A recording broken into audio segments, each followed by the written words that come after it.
আসসালামু আলাইকুম।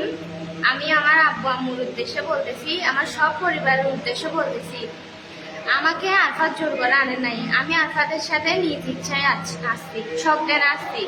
তোমরা আমাদেরকে পূজা বন্ধ করে দাও, এবং তোমরা যদি ওদেরকে কোনো রকমের ক্ষতি করার চেষ্টাও করো, যদিও বা ওদের কিছু হয়, তাহলে আমি নিজের প্রাণ নিজে দিয়ে দিব, তোমরা আমাকে পাবা না। আর এর আগেও আমার এরকম হয়েছিল, এর আগেও আমি এরকম করছি, তোমাদের প্রেশারে তোমরা আমাকে অত্যাচার করছো বলে। কিন্তু এরপরে আবার করতে আমারও দুইবার ভাবতে হবে না।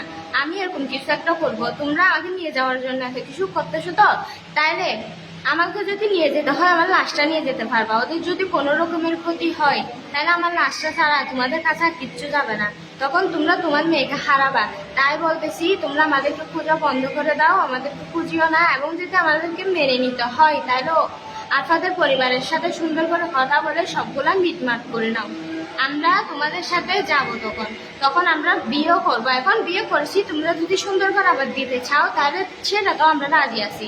আর ওরা যেটা বলতেছে, একটা ইসলামের সাইন চাচ্ছে, এটাও তোমাদেরকে দিতে হবে। তারপরে তোমরা আমাদেরকে পাবা, আমরা তোমার সাথে যাব। তারপরে তোমার যেরকম ইচ্ছা হয় সেভাবে বিয়ে দিও আমাদেরকে, আমাদের কোনো আপত্তি নেই।